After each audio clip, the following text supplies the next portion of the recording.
Hello, welcome to scientific parenting. आज हम बात करने वाले बच्चों की स्वेटिंग के बारे में।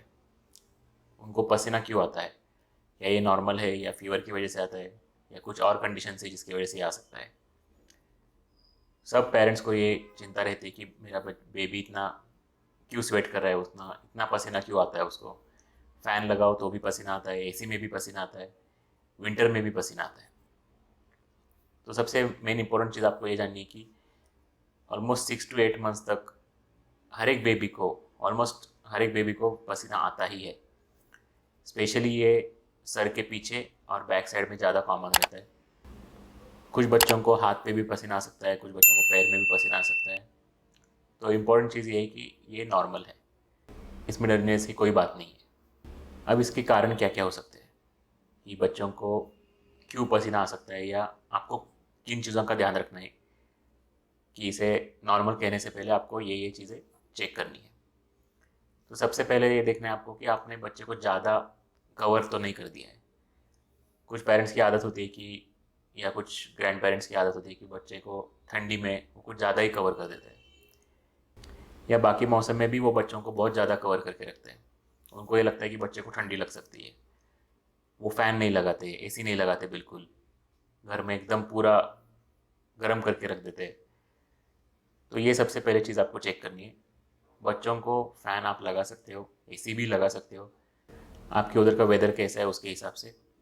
समर में बच्चों को ज़्यादा कवर नहीं करना है, एक सिंगल लेयर कपड़े का बहुत बहुत हो गया, और ऊपर से थिन लेयर ब्लैंकेट होना चाहिए।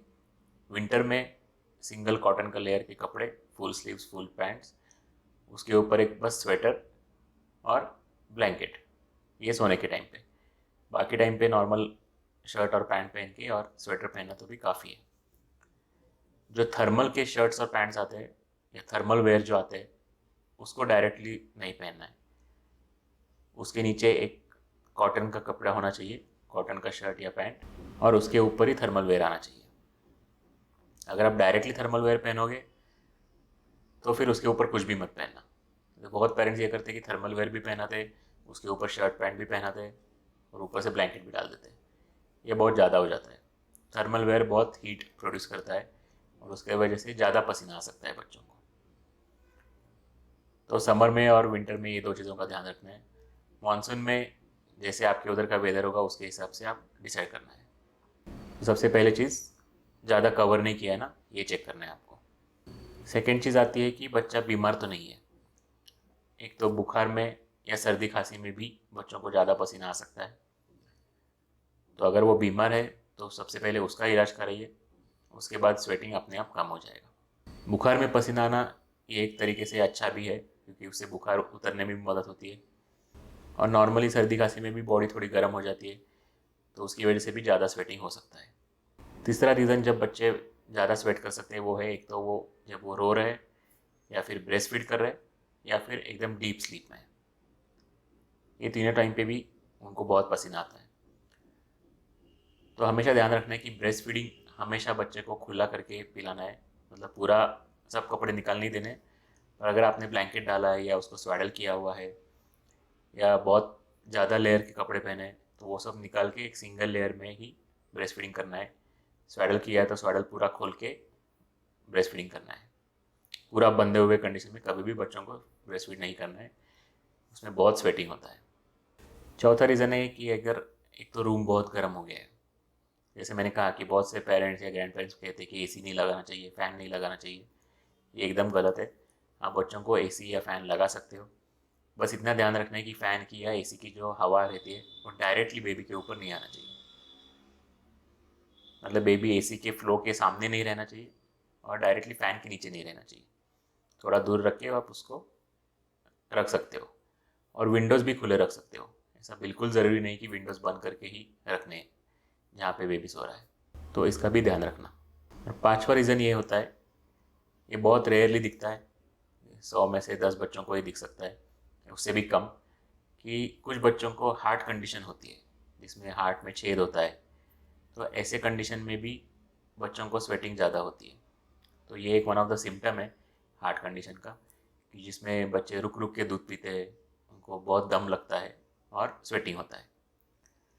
पर हार्ट कंडीशन ऐसी चीज़ है कि जब भी आप डॉक्टर के पास फॉलोअप के लिए जाते हो, जब वो चेकअप करते हैं, हार्ट बीट सुनते हैं, तो ये मोस्ट ऑफ द टाइम पता चल जाता है, या बाकी चीज़ों से भी ये पता चल जाता है। तो ये इसलिए सबसे लास्ट रीज़न हो सकता है कि बच्चों को स्वेट क्यों आता है।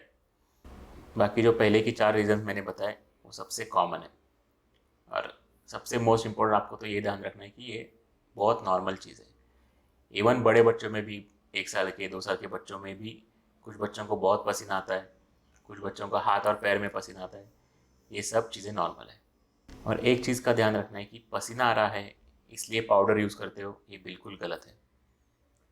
उल्टा पसीना आने के टाइम पे अगर आप पाउडर यूज़ करोगे, स्पेशली स्किन फोल्ड्स में, मतलब आर्मपिट में, थाइस में, तो वो एक तो स्किन फोल्ड्स में चिपके रहते हैं, उसमें पसीना मिक्स होके उसका और थिक लेयर बन जाता है, और इसकी वजह से जो हमारे स्वेट डक्ट्स रहते हैं, जहाँ से पसीना बाहर आता है, वो ब्लॉक हो जाते हैं।